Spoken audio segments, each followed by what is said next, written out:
If you can't tell, I'm just waking up. I'm planning on doing a video today of some of the things that have changed since I started working. Not this job, but in general anyway, from when I first got my CDL to now, or at least things that are changed in the trucking industry. But it's a complete downpour outside. But I could do a little bit in here while I'm sitting here on my pre-trip, which I did do the pre-trip, but I'm still really early, so I'm going to stay on the pre-trip for a few minutes. When I first started driving, there was no automatic. Actually, the automatic came, and the tractors came out about 6 months after I got my CDL. But it was such a new thing. There's only a couple of companies that had it. They were pretty much local companies, no over-the-road companies. And they were so glitchy, so nobody ever really used them. Now, and that was in, when did I get my CDL? 2000, so that was 19 years ago. So now, move forward 19 years, almost everybody has automatic rigs. And I have an automatic rig here. And if you go get your CDL, and you're trained on it, and you do it, well, it doesn't matter what you're trained on, but you do the road test in an automatic, then you get an asterisk and a restriction on your license. So you pretty much want to do your road test with a stick. That way you can drive anything.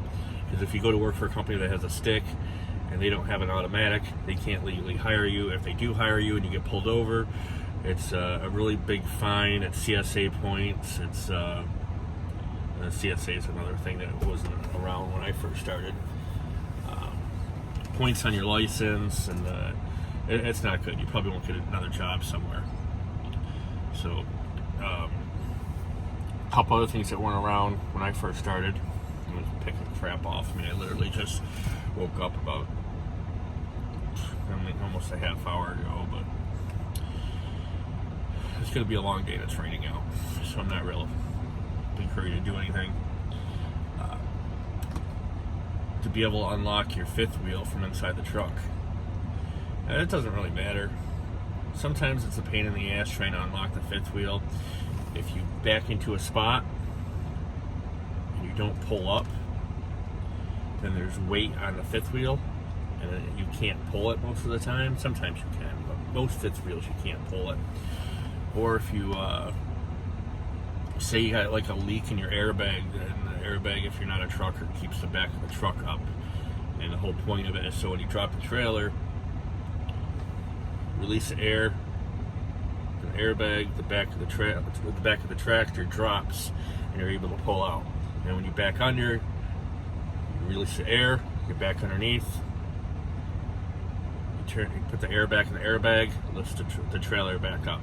And it makes it easier to crank up the landing gear on the trailer. But you used to have to manually get out and pull it. I have to do it at this job. I've only had one job where you could unlock the fifth wheel from inside the truck, and I don't even think I ever used it.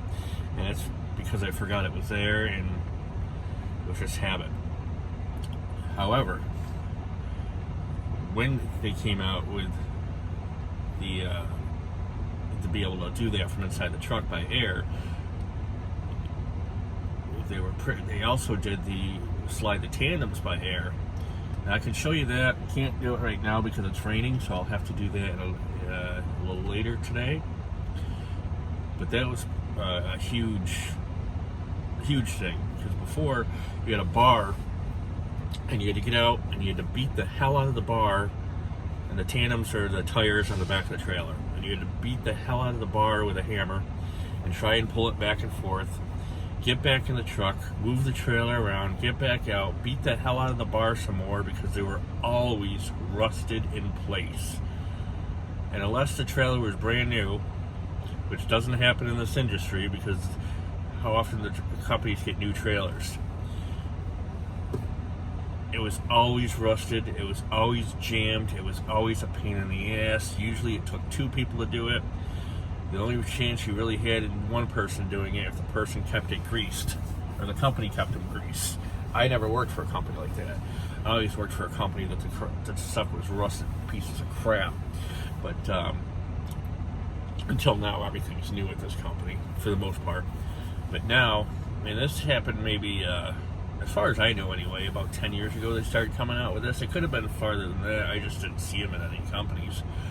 Where you can walk to the back of the trailer, you pull this little button out, and it releases the air and the pins that come out, and they lock into the trailer that hold the tires there, go in, they sink in, and then you're able to move the trailer back and forth, which moves the tandems up or moves them back. And if you got a 53-foot trailer, you can't have your tandems all the way back. The only time you put them all the way back is if you're backed up to a low dock. Pushing them all the way back lifts the back of the trailer up, so it's easier for people to go in and out when they unload. Also, if the tandems are all the way to the back, when the forklift goes in, it won't bounce up and down, which some companies make you do it. It's kind of a pain in the ass, but it's nowhere near as pain in the ass as it used to be with the bar. Now, with the tandems pushed up, you can make tighter turns. However, you have to remember that if the tandems are pushed up, the back and the tandems are right here, your back of your trailer is back here. You have anywhere from 5 feet to maybe 15 feet of tail that could hit crap if you're not paying attention. But at the same time, it's make it easier to spin around or take corners. Now, if you got a 45-foot or a 48-foot or a pup trailer, which is anything smaller than a 40-foot, your tandems are automatically pushed to the back of the trailer, and that's where they stay. But a 53-foot, your tandems can move back and forth, which can be nice if you need to make a tight turn. But then you go back, and then actually once you slide the tandems, once you pull that button, you sink the pins in so you can move it, you can do the rest from inside the truck with just the air line for the emergency brake for the trailer. You push the air in, and it pushes the pins back out, and they lock into these little holes along the rail. There's little holes, and they lock into the rail, and then you really don't have to get back out. Now, you're supposed to get back out, and by that I mean I always get back out. In case you're Hart Transportation and you're watching, I always get out and I check to make sure my pins are out. Because if the pins aren't out, and you just assume while they locked into place, sometimes you got to wiggle the trailer a little bit, but you just assume they locked into place, and you take off, your tandems can actually, and I actually didn't believe this could happen, but Mark showed me pictures of it to prove that it can happen, that the tandems can actually go that way while the truck is going that way down the road. And you can leave your tandems out in the middle of the street while the trailer is on the ground the other direction. And you can pretty much guarantee you won't have a job after that, and you won't have a job anywhere, because nobody's going to hire you because you didn't get out to make sure that your pin's locked into place. I don't know what that phone call is like to the boss, and I don't really want to find out. And I never talk to anybody that's had it. It's probably one of those fluke things, because there's supposed to be a bar at the back of the trailer to keep that from happening. But obviously it doesn't necessarily happen, because Mark showed me some pictures of it tandem sitting on the road and the trailer sitting the opposite direction down the road. So you're supposed to get out and make sure that the pin's locked back in, and by supposed to means I always do it. Some of the other things that have changed since I started driving, well, back to the automatic. I started when there was a stick. Before me, there was a double stick system where you had to move them both back and forth. I didn't have to do that, thank God. That sounds like a pain in the ass. I probably would have quit. By the time I came along, it was just one stick, and you had to double clutch every time, and it sounds like a pain in the neck, but I got to a point where I didn't even have to use the clutch. I just used the engine. And now, for the most part, the sticks are obsolete, and it's all automatic. Downfall of the automatic: they're no longer glitchy, they just don't have the power the stick had. And in the wintertime, you really can't control it like you can with a stick, because it's set. Now, this is supposedly you can do it manually. I don't know how, because everything's push button in here. But that's another thing that's changed. Another thing, the trucks and some of the trailers in this particular company, the trucks and the trailers all have the wide Michelin. Now, the company's called the wide Michelin. I'm sure there's other companies that make them besides Michelin, But from everybody I've talked to in the business anyway, call it the wide Michelin. Anybody you talk to who is a trucker, call it super singles. Instead of having dualies like you would on a dually pickup truck where there's 2 tires, it's actually 1 wide tire. Now that allows the truck to carry more weight, which is good for the company. The downfall is they suck in the snow. So if you're a company that drives in the winter, or you're a northern company like Hart Transportation, who is in Bangor, Maine, which is pretty far up in the Maine as you can possibly get towards the Canadian border, you talk to any of the drivers and they hate them because they slide, they're hard to get traction, they suck in the snow. If you're a southern company, or you're a company who runs down in the south, you have it made. You don't care. But the boss, from what I heard, likes them because they can carry more weight, which Hart Transportation does a lot of water. That's like their main thing. Water and paper is their claim to fame. That's what they started with when they started the company. And when the father originally did it, I think he started with paper. He started with paper, I believe. But paper and water is pretty much why the company exists. Now, we run out of water, which is in Maine, Poland Spring, and most of the paper we run is out of Maine. It's out west too, but most of it's in Maine. So, paper's heavy, water's heavy. You're allowed to carry more of it with a super single, which is good for the company. Not so much for the truck driver. But, so if you don't like super singles, don't come to Hart. If you don't care, or, great, come on over. I'm treated very well. I make good money. They give me a lot of leadway. I'm very comfortable here. I probably don't see myself going to another company, except for the fact that I'd like to go out west. Hart doesn't go really out west any farther than the Mississippi River. But that's a big change that happened in the industry. And out of those 4 big things, you'll hear truckers complain about the super singles, and you'll hear them complain about the automatics. I won't complain about the automatic. I like it. I'm lazy. I like the automatic. But a lot of drivers don't like the automatic because if you're one of the older guys, one of the veteran drivers, you want to have control of the truck, which you can't really have as much. Another thing that has changed on the trucks is ELD. Now, you can't really see it, but let me see if I can switch this camera around. Actually, I'll have to. This is an ELD for people who aren't in the industry. It stands for electronic log device. We can do everything on here, from change our duty status from on duty to not driving, to sitting at a truck stop, to fueling.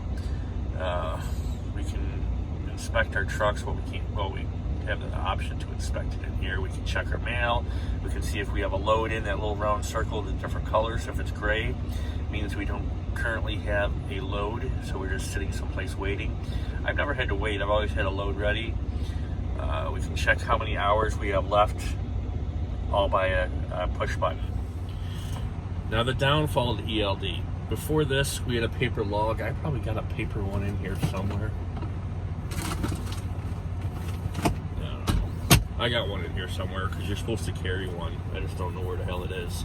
But you got a paper log in case the system goes. Now, on a paper log, you could fudge your log a little bit. I never did that. It's illegal. We'll just say I never did it. On the ELD, you can't fudge it. The DOT, Department of Transportation, has a clock on here. Once you come on duty, that clock starts ticking down from 14 hours to 0.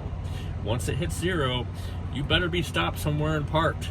And if you're not, well, it's not good. And you'd probably be looking for another job, just not in the transportation industry.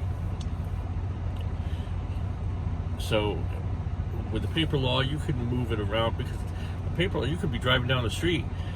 You could get 30, 40 miles down the street and then decide to start your paper log and put a line saying you're driving, that you came on duty and you're driving.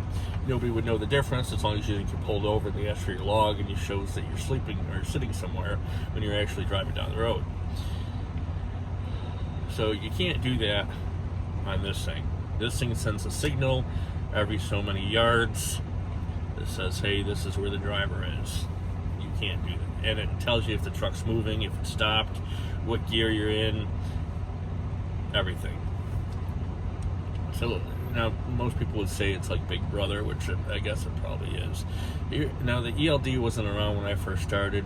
Warner Enterprises, the trucking industry, did have ELD. They had a form of it, but they just called it paperless log. It didn't really have a name then.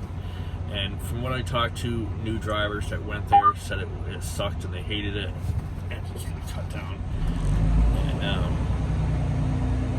it was very glitchy. It was so new. They were so ahead of the time that most drivers that had been around for a while wouldn't even go there because they didn't want to deal with the computer. New guys into the industry, they don't know any better. All they know is the paper log from Tractor Trailer School, and all of a sudden now they're in a company where they have a computer, and they were complaining about it. Now everybody's ELD. It's a federal mandate. You have to be ELD. And of course back then it was just called paperless log. Now it's called ELD. The problem with the ELD is the computer tells you when you have to sleep. And by that I mean when the clock runs out at 0, you have to be shut down. I think the lowest I've ever got it down is like 45 minutes to 0. I'm usually right around 2 hours to 0 when I shut it down because it gets hard to find a truck stop at night or when it gets dark. But once you go off duty and you go into the sleeper berth or off duty, you have to be back on in 10 hours. Now granted, well, you don't have to be back on. You have to be off for at least 10 hours. The computer could care less if you're off for 15 or 20 hours or 3 weeks, but you have to be off for at least 10 hours. Now the company you work for, and this is usually more so for the local companies because they're a little bit more anal than companies that have sleeper berths and drive over the road, but local companies want you in that truck as much as possible. The more you're in the truck, the more money they make, and the more time you're in a sleeper or you're home sleeping, the less money they make. And local companies, I've done that route, I'll never do it again. They treat you like a slave. The local company sees that you have 10 hours, they want to make sure you're back in 10 hours. Now when I first started driving, it was like 8 hours or something off, which sucked because you go off duty, you're in the lot, you're not home. You still have paperwork to do. Even at the 10-hour thing, say you come back at midnight, you're still in the lot for a half hour or so doing paperwork, locking out, whatever you have to do. You live a half hour or so at home. Now you get home at 1. Nobody I know walks in the door and goes right to sleep. So maybe you don't fall asleep until 2 o'clock. But then you have to be back in the truck in 8 hours. If you live, it takes you a half hour to get going, and it takes you a half hour to drive into work. Now you have 7 hours. And you better hope that you got a good night's rest in that 7 hours because you're going to be working a 14-hour day. And now the movement from 8 hours to 10 hours was to help drivers. And I know a lot of local companies see that as it hurt them. But personally, I think your time off, it should be separate. If you're a regular driver and you're over the road or regional or you're an owner-operator, well, that. If you're a regional driver, over the road driver, and over the road I mean you go coast to coast, then it should be to 10-hour break. You're in the truck, you're in the back, you go back there. I only got to go about 2 or 3 feet, and now I'm home, technically. That should be 10 hours. If you're an owner-operator, it's your truck, you work for yourself, it should probably be 10 hours as well, because that's the mandate. But if you're a local company and you're a local driver, it should be like 14 hours or 12 hours. That way you have a chance to do what you got to do at work. You have a chance to get home, eat dinner, and still have 10 hours off to do whatever you want to do, whether it's sleep, be with a wife, take a shower, watch a movie, pick your nose, whatever it is, you still have 10 hours. And then you can have time to get back into work. But just being 10 hours in general, nobody spends actually 10 hours at home.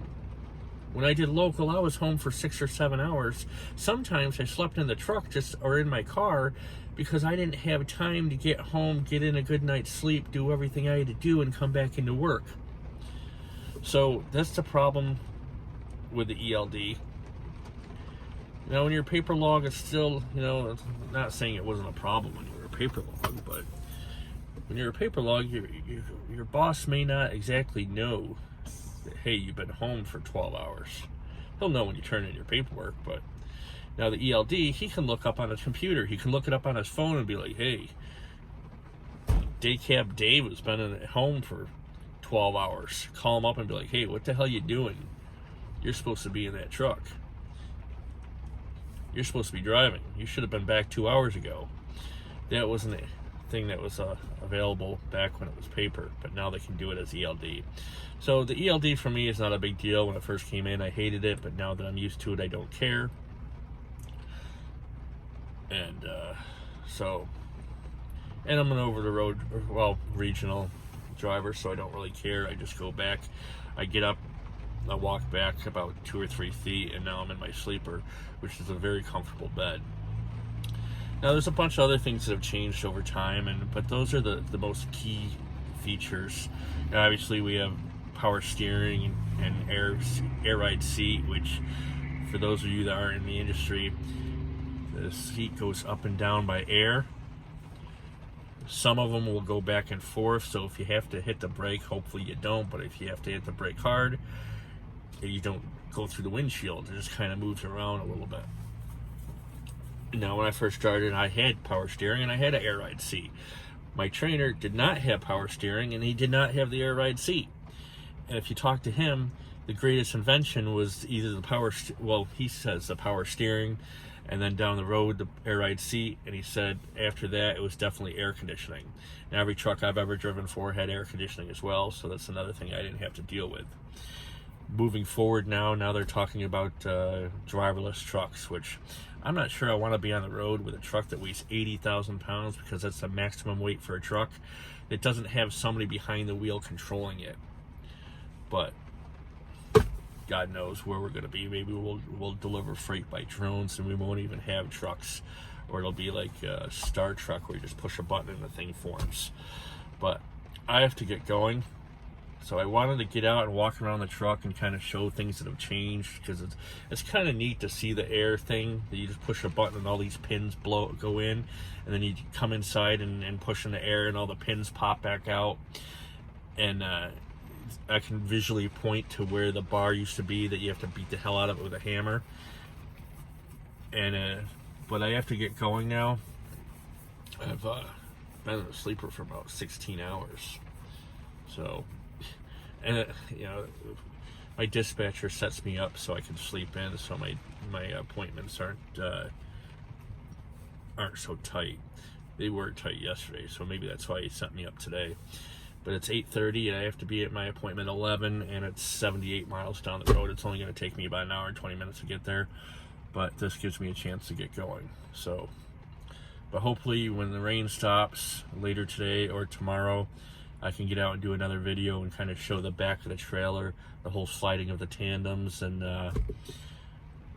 how to possibly show how the tires go back and forth, or the tandems go back and forth, for people that don't see it, never seen it, or never done it, or kind of curious how that works. But it's a complete downpour outside, and I just don't feel like getting out. It's bad enough I have to get out in an hour and 20 minutes. I'm kind of hoping the rain will stop by then.